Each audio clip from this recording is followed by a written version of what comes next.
How does a man go from being erased at his own family's table to making the people who humiliated him regret ever thinking he was powerless? At New Year's Eve dinner, I was handed a badge labeled Observer and denied a seat while my son and his wife's family laughed. They never imagined the consequences of underestimating a man who built everything they now take for granted. The December air bit at my cheeks as I walked up the familiar path to what should have been my son's home, clutching a bottle of wine I'd picked out specifically for the occasion. At 62, Franklin Harlan had weathered plenty of storms, but nothing quite prepared me for what waited behind that cheerfully decorated front door. The modular home sat squarely on my property, the same land I'd worked 15 years as a crane operator to afford, the same soil I'd earned through countless 12-hour shifts and weekend overtime. I'd given Gregory and his wife Paige this spot as a wedding gift 3 years ago, thinking it would keep family close.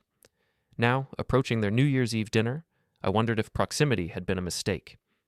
Paige Foster Harlan answered the door with that practiced smile she'd perfected during her real estate career. Bright, welcoming, and completely hollow. Her blonde hair was pulled back in an elaborate style that probably cost more than my monthly utilities, and her dress screamed expensive boutique. Behind her, the warm glow of the dining room revealed a table set for 8, with her parents Richard and Linda Foster holding court like visiting royalty. "Frank."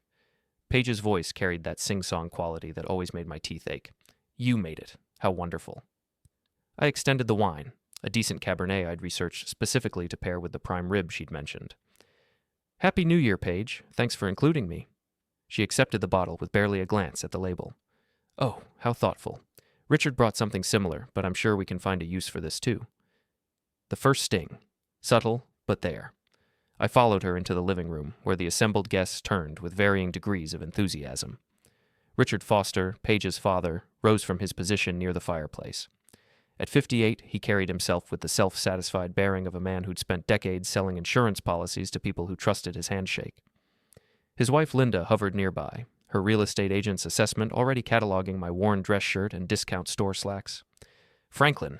Richard's handshake was firm, his smile sharp. "Good to see you. Paige was just telling us about the wonderful dinner she's prepared." My son Gregory emerged from the kitchen, and for a moment, my chest tightened with pride. At 36, he'd grown into a solid man. Not tall like me, but broad-shouldered and confident. His manager position at the logistics firm suited him, and he wore success well. Until he looked at me with that expression I'd been seeing more frequently, a mixture of embarrassment and resignation. "Dad," he said, the word carrying no warmth. "Glad you could make it." Before I could respond, Paige clapped her hands together with theatrical enthusiasm. "Oh, before I forget, Frank, I have something special for you." She disappeared into the kitchen and returned with a small plastic badge, the cheap kind used at office parties or school events. In bold black letters across a white background, it read, "Observer." The room fell into an expectant hush. Linda Foster's lips twitched with barely suppressed amusement. Richard cleared his throat in what might have been an attempt to cover a chuckle. 2 other guests, neighbors I recognized but didn't know well, exchanged uncomfortable glances. "What's this?" I asked, though the sinking feeling in my stomach already provided the answer. Paige's smile brightened to nuclear intensity. "Well, since you're not really part of the immediate family dynamics anymore, I thought this would be perfect. You can observe all our traditions and celebrations. Isn't that sweet?" She stepped forward as if to pin the badge to my shirt. The plastic felt cheap and degrading in my palm as I intercepted her hands. Around the room, I watched faces carefully arranged in various states of amusement and awkward silence. "Food's for family," Gregory said from behind me, his voice carrying a casual cruelty that hit harder than any physical blow. "But you're welcome to watch." I turned toward the dining room, finally understanding the setup. 8 chairs surrounded the elegant table Paige had inherited from her grandmother. 8 place settings with the good china and crystal glasses. 8 cloth napkins folded into perfect triangles. Not 9, never 9. The wine glasses were already filled. The conversation had been flowing before my arrival. The dinner rolls sat warming in their basket, and the prime rib rested under foil, ready to be carved. Everything was perfect, planned, and purposefully exclusive. Richard Foster raised his glass in a mock toast. "To observers, sometimes the best seat in the house is on the sidelines, right, Franklin?" Linda giggled, actually giggled, like a schoolgirl watching someone slip on ice. The neighbors looked increasingly uncomfortable, but neither spoke up. One woman, Mrs. Patterson from 3 houses down, met my eyes with something that might have been sympathy before quickly looking away. The weight of the moment settled on my shoulders like a familiar burden. 15 years operating cranes in all weather. 10 years climbing the ladder to senior management, 40 years building a life, a career, a legacy. And here I stood, holding a plastic badge that reduced me to a spectator in my own family. I looked at the badge again. Observer. As if I were some distant relative or family friend granted permission to witness their happiness from the margins. As if the man who'd paid for Gregory's college education, who'd given them the land beneath their feet, who'd co-signed their first car loan, was now nothing more than an inconvenient witness to their prosperity. The room held its breath, waiting for my reaction. Paige's parents watched with the eager anticipation of people about to witness a public humiliation. Gregory stood with his arms crossed, his expression challenging me to make a scene. Paige herself practically vibrated with excitement, her phone positioned as if ready to capture whatever breakdown she expected. I set the badge gently on the side table next to Paige's grandmother's lamp. The small plastic rectangle looked pathetic against the polished wood, a cheap prop in an expensive setting. Not your house. Mine. 4 words, spoken quietly, without anger or volume, but with the weight of absolute truth. The room went silent in a way that felt different from the expectant hush before. This was the silence of people realizing they'd miscalculated something fundamental. I walked to the door, retrieved my coat from the closet, and let myself out into the December night. Behind me, the house remained silent until I reached my own front porch. Only then did I hear the explosion of voices. Paige's shrill protests, Gregory's defensive explanations, and Richard Foster's dismissive laughter. As I unlocked my front door, I caught Richard's voice carrying across the yard. That was easier than I thought. The old man's finally accepting his place. Mrs. Patterson was still standing at her car, having apparently witnessed the entire exchange. She gave me a small nod before driving away, and I realized that sometimes the most important witnesses are the ones you don't expect. The silence of my own home felt different that night. For 3 years, I'd grown accustomed to the sounds drifting across the yard from Gregory and Paige's place. Dinner parties, television, their friends' laughter echoing off the trees. Now, sitting in my kitchen with a microwaved dinner, I found myself cataloging the moments that had led to this New Year's Eve humiliation. It hadn't started with badges and observers. The erosion had been gradual, professional in its execution. I remembered the day Gregory and Paige had first looked at the modular home. It was a beautiful unit. 2 bedrooms, open floor plan, modern fixtures that Paige had gushed over during the showing. The price tag made Gregory wince, but I'd pulled him aside that evening with an offer that seemed generous at the time. Son, your mother and I want to help you start your marriage right. The land is paid for, and there's plenty of room. Put the house here, and consider it our wedding gift. Gregory's face had lit up with genuine gratitude. Dad, that's incredible. Are you sure? Family takes care of family, I'd said, meaning every word. The paperwork had been straightforward. The modular home would sit on my property, with Gregory and Paige responsible for utilities and maintenance. I'd retained ownership of the land, a detail that had seemed irrelevant at the time. After all, what father plans for war with his own son? The first signs of trouble had been subtle. Paige's suggestions about updating my house to match theirs, Gregory's decreasing availability for our traditional Saturday morning coffee, the gradual shift from family dinners at my place to exclusive gatherings at theirs. 6 months after the wedding, I'd offered to help Gregory install a new deck. I'd spent decades in construction management. Building a simple deck was weekend work for someone with my experience. But when I'd arrived with my tools, I'd found Richard Foster already there with a contractor friend. "Oh, Frank," Paige had said, not quite meeting my eyes. "Daddy arranged for a professional. We didn't want to impose on your time." Richard had clapped me on the shoulder with false camaraderie. "No offense, Franklin, but this is precision work. Better to leave it to the experts." I'd watched from my kitchen window as they'd built a deck I could have constructed better and cheaper, but the message had been clear: your help isn't needed anymore. The pattern had accelerated over the following months. Family decisions made without consultation, holiday plans announced rather than discussed, the gradual transformation of our family into their family, with me relegated to the periphery. Last summer's barbecue had been a masterclass in exclusion. Paige had invited her parents, several neighbors, and Gregory's colleagues from work. I'd assumed my invitation was implied. After all, the party was happening in my backyard, using my grill, with extension cords running from my house. I'd joined the gathering naturally, carrying a plate of burgers from the grill to the picnic table. Richard Foster had been holding court near the pool, regaling the guests with stories about his insurance days. "Franklin," he'd called out as I approached. "Perfect timing. We were just discussing the younger generation and their relationship with technology. Paige was telling us how she's been teaching Gregory to use all these new apps for managing their finances and social calendar. Linda Foster had nodded enthusiastically. It's amazing how quickly they adapt. Of course, some of us old-timers struggle with all these newfangled gadgets. The conversation had continued around me, with occasional references to older folks and set in their ways. I'd realized, standing there with my plate of burgers, that I'd become a caricature in their narrative, the obsolete father-in-law who couldn't keep up with modern life. When Gregory's colleague had asked about the beautiful property, Paige had launched into a detailed explanation of their vision for the land. New landscaping, maybe a guest cottage, definitely some updates to bring everything into the 21st century. Of course, we'll have to wait for the right time to implement everything, she'd said, glancing meaningfully at me. But we have so many ideas for maximizing the potential here. I'd excused myself to get more ice and had overheard Richard telling someone, "The old man's got good bones in this place, but no eye for modern aesthetics. Lucky for him, Paige has enough style for the whole family." That night, after the guests had gone home, I'd found Gregory cleaning up the backyard. For a moment, it had felt like old times, father and son working together in comfortable silence. "Nice party," I'd said, stacking chairs. "Yeah, Paige did a great job organizing it." He'd paused, then added, "Dad, I've been meaning to talk to you about something." My chest had tightened with hope. Maybe he'd noticed the way his in-laws had been treating me. Maybe he wanted to clear the air. "Paige and I have been talking about the future," he'd continued. "This property has so much potential, but it needs someone with vision to really develop it properly." "What kind of development?" "Just improvements, updates, maybe some reconfiguration to make better use of the space." He'd avoided my eyes. "The thing is, we're thinking long-term here, planning for when we have kids, when we need more space." The implication had been clear. They were planning for a future that didn't include me taking up space.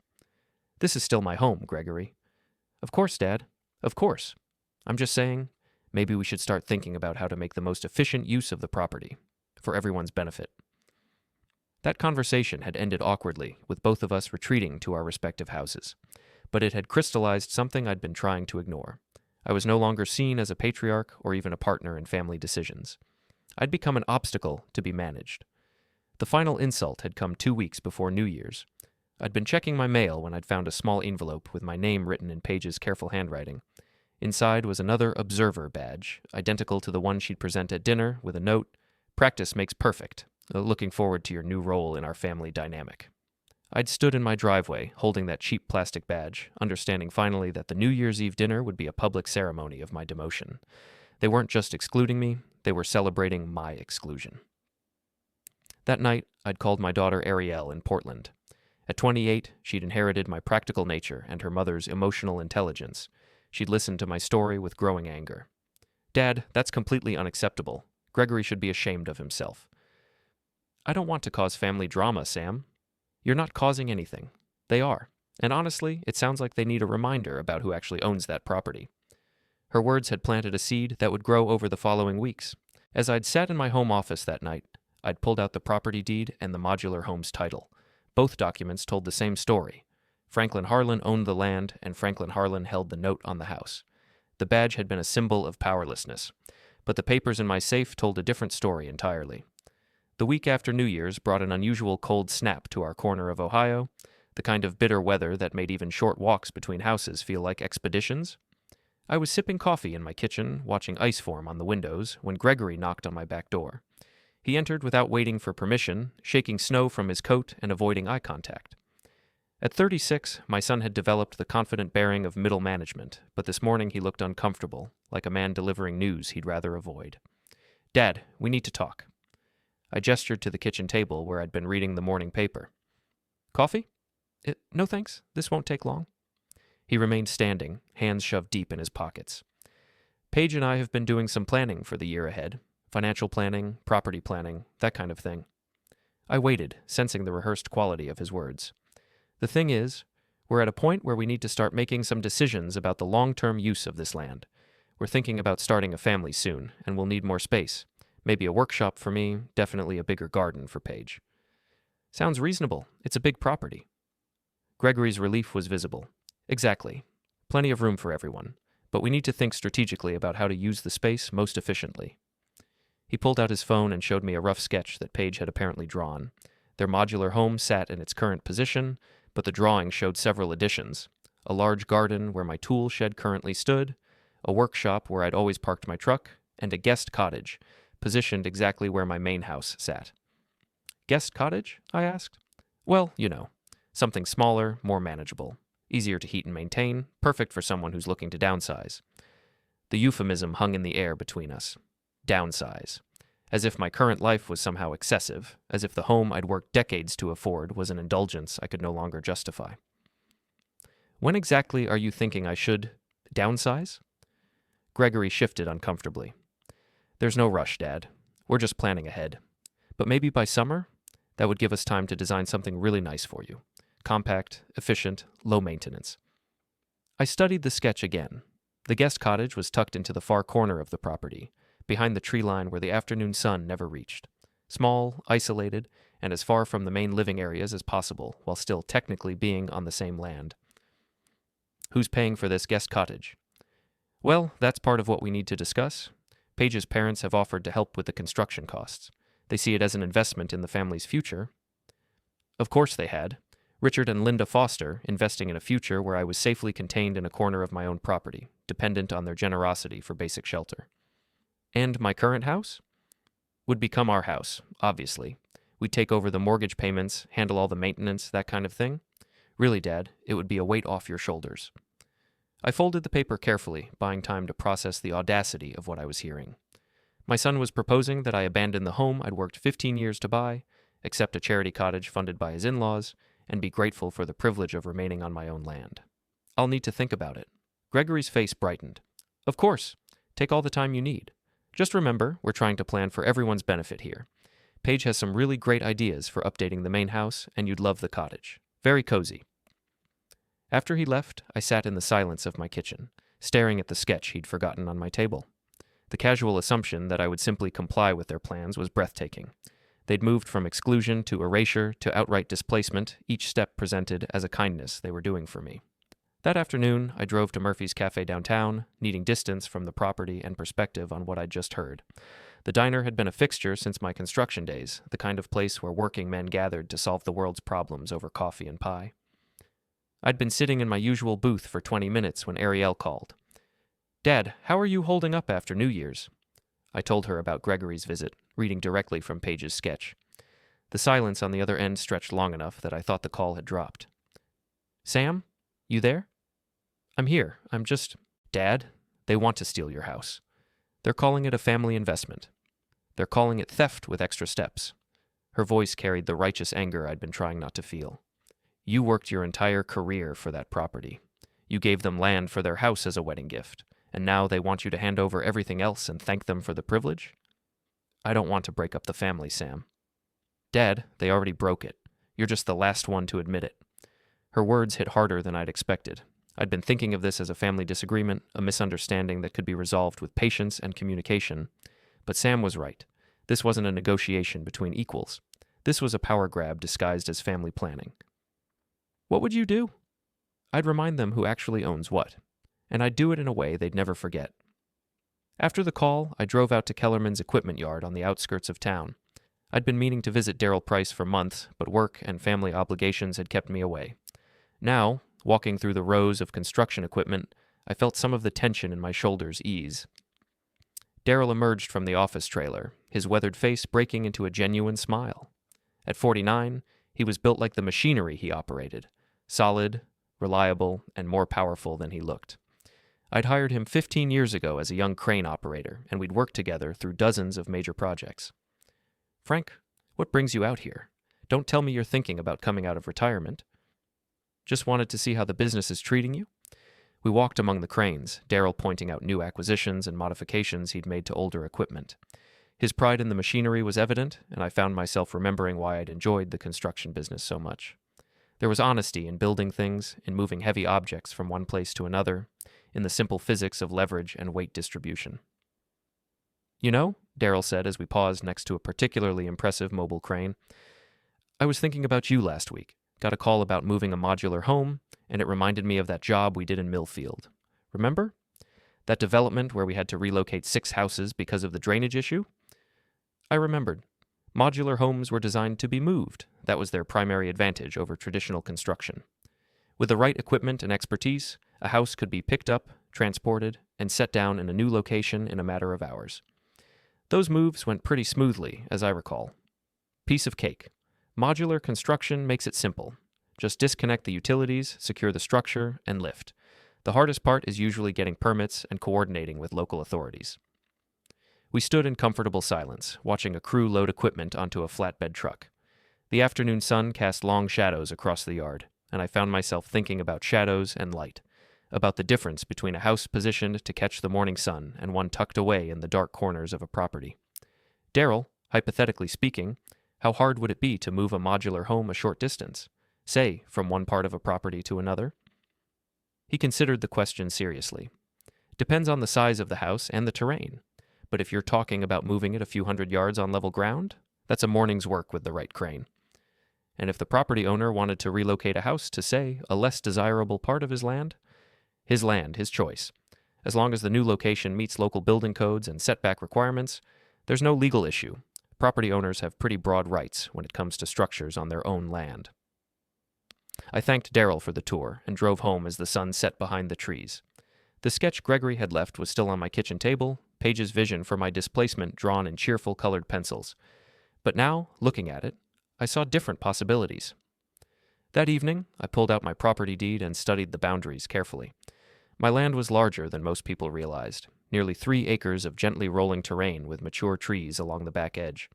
There was plenty of room for a modular home back there, tucked away from the main house where the residents could have all the privacy they wanted. I opened my laptop and began researching property rights, building codes, and the legal requirements for relocating structures. The more I read, the clearer it became that Ariel was right.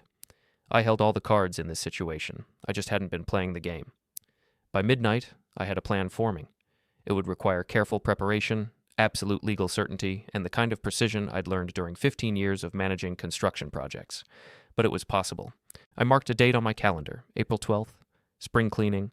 February arrived with the kind of persistent gray skies that made Ohio winters feel endless. While Gregory and Paige busied themselves with what they clearly believed were their inevitable plans for property renovation, I began my own project, building an unshakable legal foundation for what was coming. My first stop was Wayne Callahan's law office downtown. At 65, Wayne had the comfortable authority of a man who'd spent 40 years helping people navigate the complexities of property law. We'd known each other since high school, and he'd handled the legal work when I'd bought the property 20 years ago. "Frank, good to see you. What brings you in?" I spread the property deed and modular home title across his desk. "I need to understand exactly what rights I have regarding structures on my land." Wayne studied the documents with the careful attention of someone who'd seen too many property disputes go wrong. "This is straightforward. You own the land outright, no liens or encumbrances. The modular home is titled to your son and daughter-in-law, but it sits on your property with your permission. What if I wanted to revoke that permission? You'd need to follow proper notice procedures, but ultimately it's your land. You can't just throw them out tomorrow, but you have significant rights regarding how your property is used." "What about relocating the house to a different part of the property?" Wayne leaned back in his chair, his expression sharpening with interest. "Now that's a more complex question. If you're the property owner and the move doesn't violate local building codes, you'd have broad authority to reconfigure structures on your land. But I'd want to research the specific regulations in your township." I left Wayne's office with homework. He would research the legal requirements for structure relocation while I documented the current arrangement and any communications about future changes. That evening, I began creating what I privately called my evidence file, screenshots of text messages where Paige discussed their plans for updating the property, emails where Gregory mentioned reconfiguring the land use, photos of the sketch they'd left on my table, with its casual assumption that I'd surrender my home. The most damning evidence came from an unexpected source. I'd been at Murphy's Cafe the following Tuesday when I overheard Paige talking loudly on her phone in the booth behind me. "No, Mother, he's being surprisingly reasonable about the whole thing. Gregory thinks he'll agree to the cottage idea by summer. Yes, the cottage will be perfect. Small, out of the way, and he'll be so grateful for our generosity that he won't complain about anything." "Exactly. Once we're in the main house, we can really start making this place look like something." I'd quietly activated my phone's voice recorder and captured nearly 10 minutes of Paige explaining to her mother how they planned to manipulate me into accepting their vision for my property. Her casual discussion of my gratitude for being displaced was particularly illuminating. By mid-March, Wayne had completed his research. The township regulations were clear. Property owners had brought authority to relocate structures on their own land, provided the new location met setback requirements and didn't violate any environmental restrictions. A simple permit application and inspection would make any move completely legal. Frank, I have to ask, what exactly are you planning? I'm planning to exercise my property rights in a way that ensures everyone gets exactly what they deserve. Wayne studied my face for a long moment. I've known you for 50 years, Frank. You're not a vindictive man, but you're also not someone who tolerates disrespect indefinitely. I'm tired of being treated like a burden on my own land. Then let's make sure you have every legal protection you need. Wayne prepared a comprehensive file. Property surveys, building permits, utility easements, and a detailed legal memo outlining my rights as a property owner.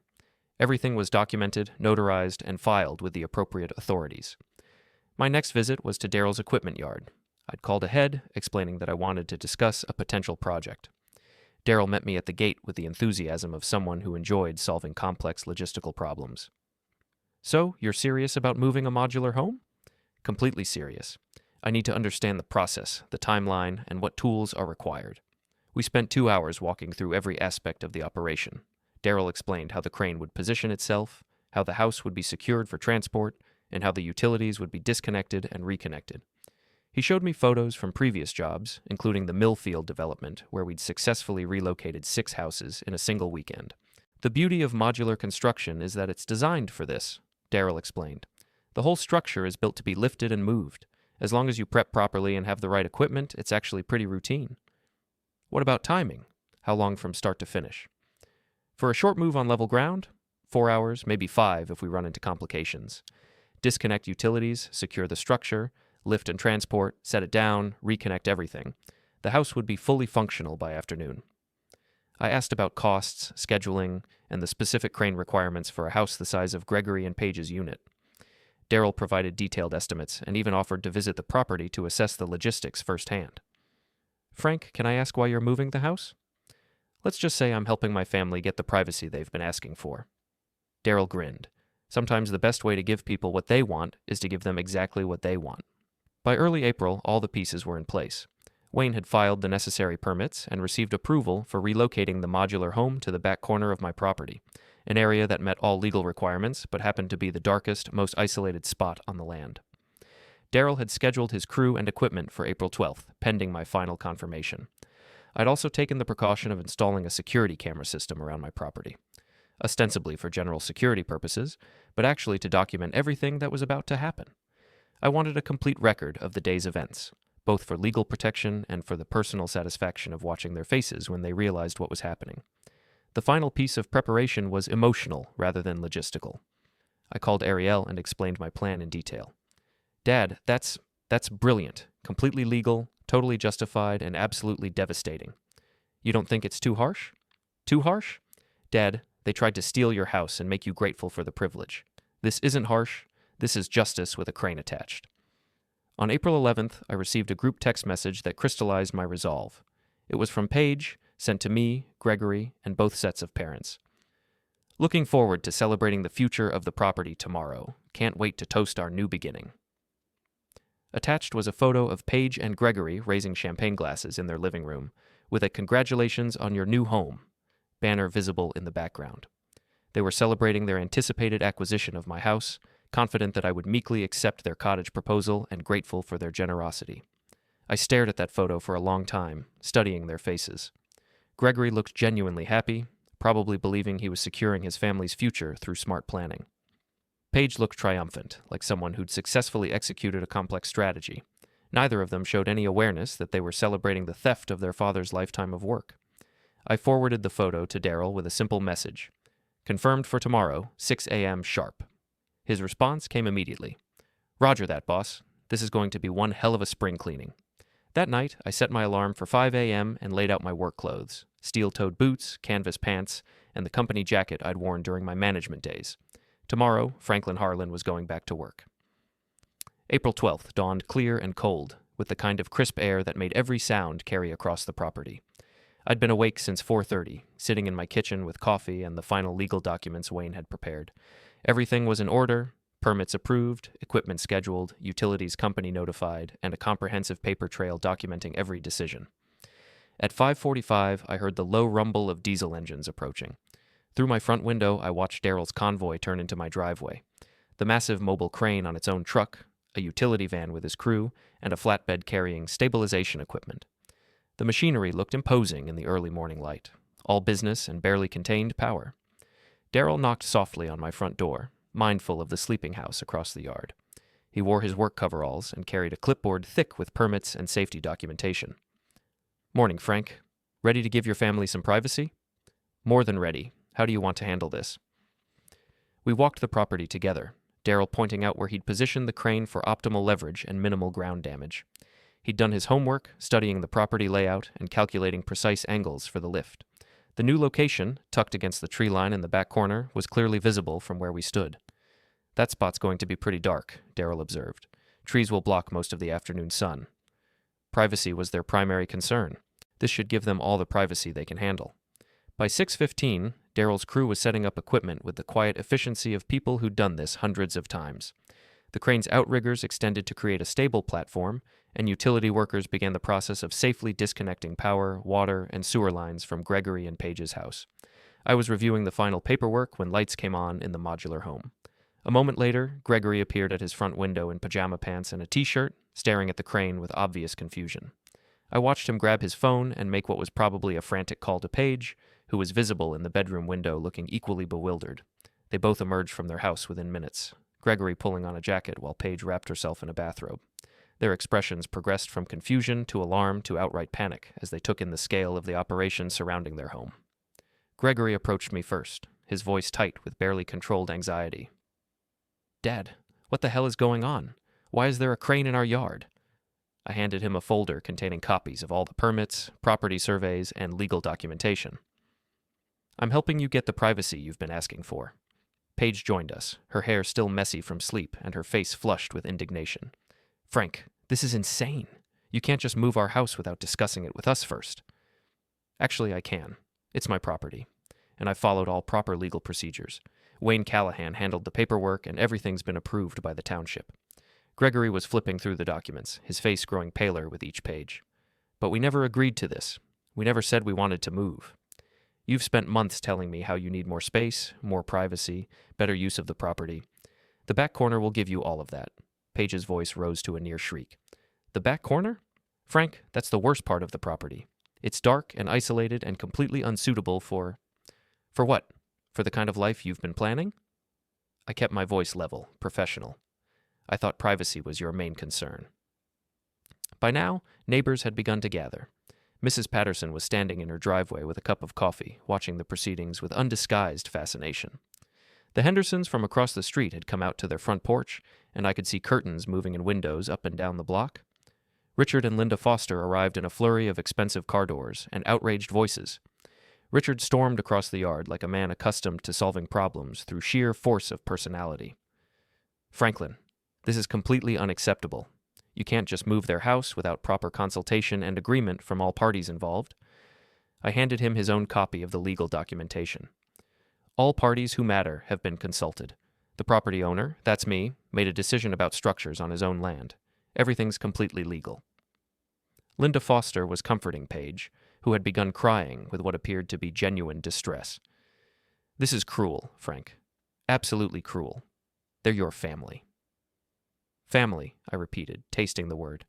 Like when they handed me an observer badge at New Year's dinner. Like when they planned to move me into a charity cottage so they could take over my house? That kind of family?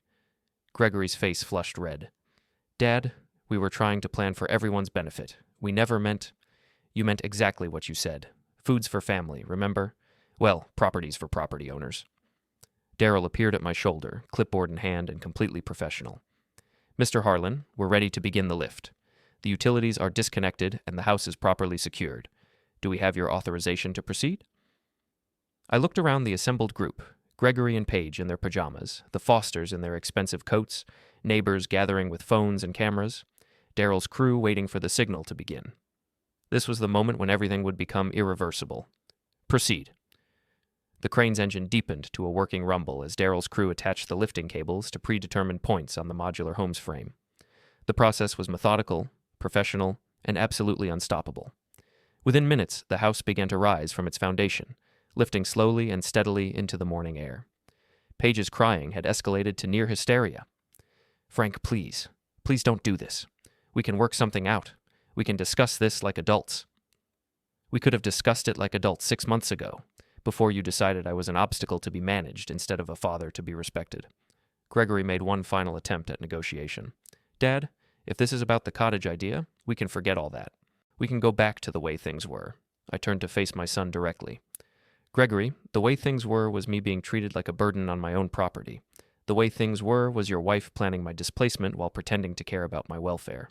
The way things were was you standing by while her parents mocked everything I've worked for." The house was now fully airborne, suspended from the crane like a child's toy.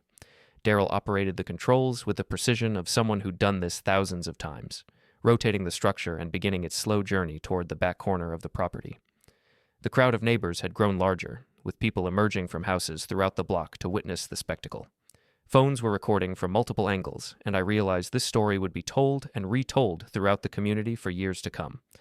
As the house began its descent toward its new foundation in the shadow of the trees, Richard Foster made one last desperate play for authority. "Franklin, I'm calling my lawyer. This is harassment, and it's probably illegal, despite whatever paperwork you think you have." "Call whoever you want, Richard. But you might want to remember that your daughter and son-in-law are about to be living in a house that sits on my property, connected to utilities I control, accessible by a driveway I own. I'd suggest we all try to get along." The house touched down with a gentle thud, settling into its new position with the finality of a chess piece being moved into checkmate. Daryl's crew immediately began the process of reconnecting utilities and securing the structure to its new foundation. In the sudden quiet after the crane's engine shut down, the only sounds were Paige's continued sobbing and the distant murmur of neighbors discussing what they'd just witnessed. I looked at the house in its new location, tucked against the tree line where the morning sun would barely reach, isolated from the main property, surrounded by the kind of privacy that would make entertaining difficult and daily life inconvenient. It was exactly what they'd claimed to want, delivered with the precision they'd never expected from the old man they'd tried to erase. Gregory stood staring at his relocated home, his face cycling through emotions I couldn't quite read. Paige had collapsed into one of their patio chairs, still crying, but with less volume. The Fosters huddled together, whispering urgently about lawyers and legal options they didn't actually have. Daryl approached with the final paperwork. "All set, Frank. Utilities are connected, structure is secure, and everything's up to code. They'll have full power and water within the hour." I signed the completion documents and shook Daryl's hand. "Thank you. Professional job, as always." As the equipment trucks pulled away, the gathered neighbors began to disperse, though I noticed several lingering to get a better look at the house's new position. The story of this morning would spread through the community within hours, and I realized I didn't mind that at all. Gregory finally approached me, his voice subdued. "Dad, I need to understand why you did this." I handed him the observer badge I'd kept from New Year's Eve dinner. "Because I got tired of watching my own family from the sidelines. Because you forgot that respect flows both ways. And because sometimes the only way to teach people about consequences is to let them experience them." He stared at the badge for a long moment, then looked back at his house in its new shadowy location. When he met my eyes again, there was something different in his expression, not anger, but recognition. "We really hurt you, didn't we? You tried to erase me. There's a difference between hurt and erasure." As the morning sun climbed higher, it became clear how dramatically the house's new position would affect their daily life. The trees blocked most of the natural light. The isolation made the property feel disconnected from the main house, and the distance would make simple interactions inconvenient. I walked back toward my house, leaving Gregory and Paige to explore their new circumstances. Behind me, I could hear Paige's voice rising again as she realized the full implications of their new location. But I didn't look back. Franklin Harlan had work to do, and for the first time in months, it felt like work worth doing.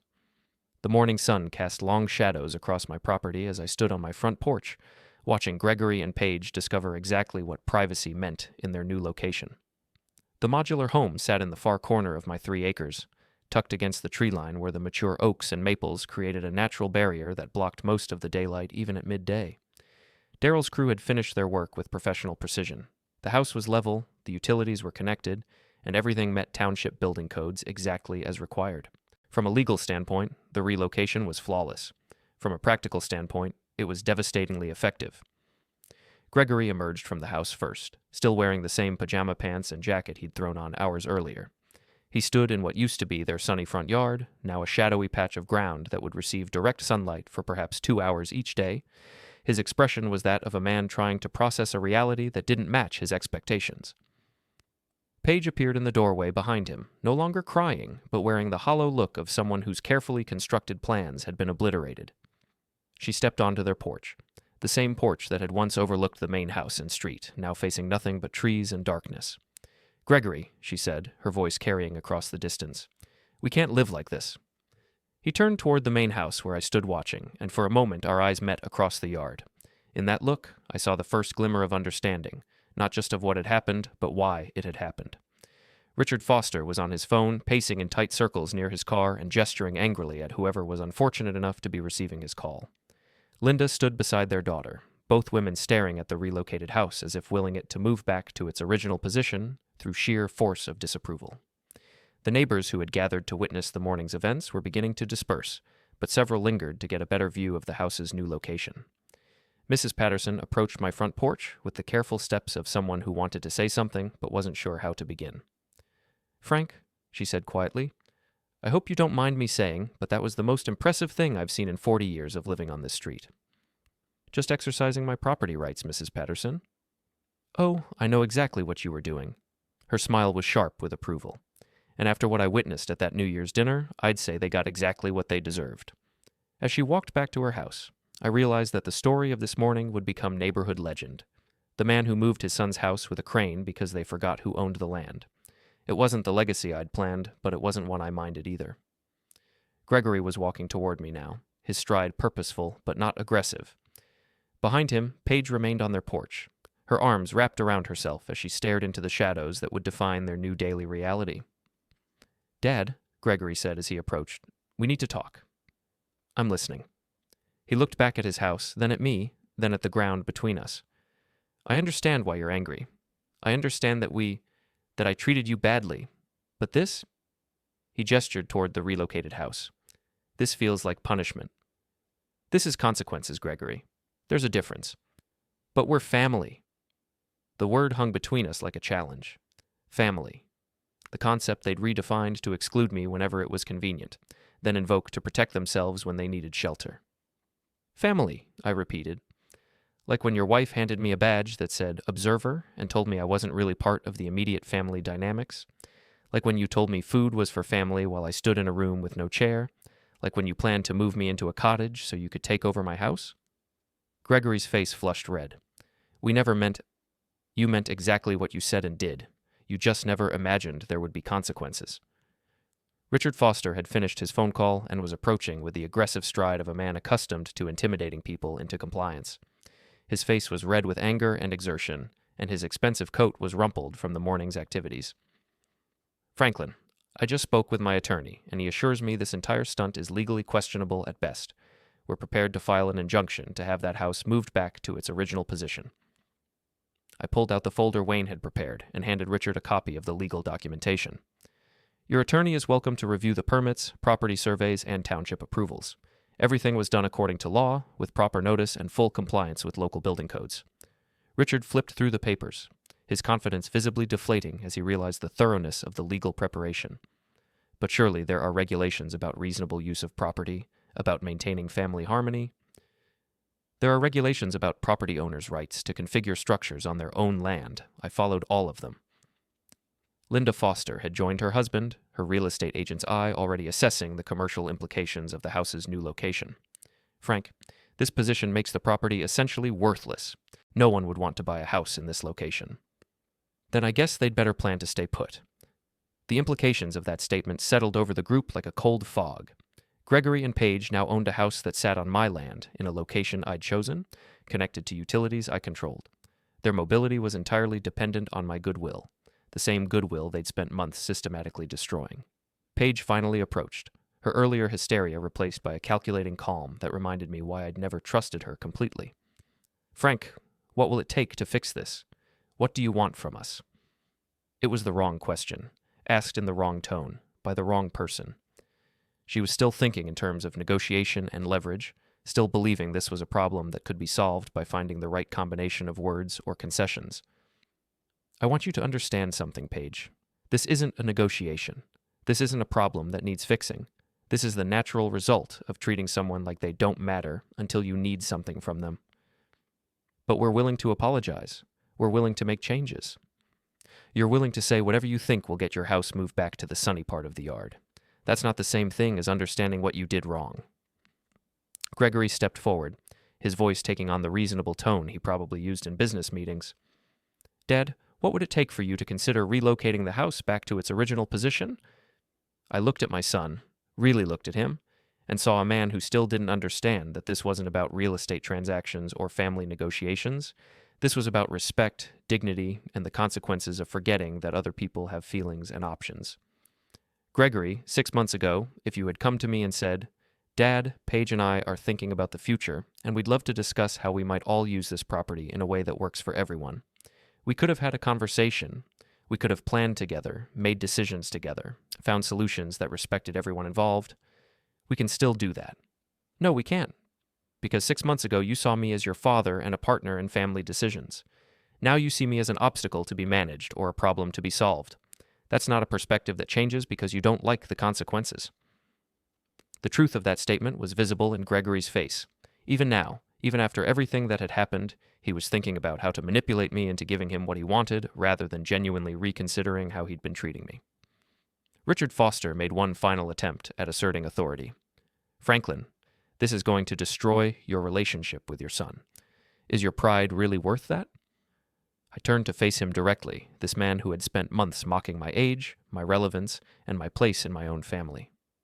Richard, my relationship with my son was destroyed when he decided I was too old and obsolete to deserve basic respect. I didn't destroy anything this morning, I just made the destruction visible. The group stood in silence, the weight of that statement settling over them like a judgment. In the distance, the relocated house sat in its shadowy corner, a physical manifestation of choices made and consequences delivered. Daryl appeared at my elbow, having finished the final equipment cleanup. All set, Frank. House is secure, utilities are connected, and everything's up to code. They should have full functionality within the hour. Thank you, Daryl. Professional job, as always. As Daryl's trucks pulled away, the assembled family members were left to contemplate their new reality. The house that had once sat in the prime location on my property, catching the morning sun and overlooking the street, now squatted in the shadows like a monument to miscalculation. Gregory made one final attempt. Dad, please, we can work this out. We can find a solution that works for everyone. I looked at him, this son I'd raised and supported and loved, who had stood by while his wife humiliated me and had planned to displace me from my own home. The man who was still, even now, thinking about how to get what he wanted rather than understanding what he'd done wrong. Gregory, you had a solution that worked for everyone. You had a father who loved you, land he was willing to share, and a family that could have grown together. But you decided that wasn't enough.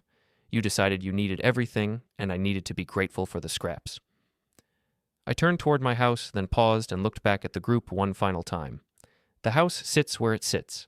The land belongs to who it belongs to.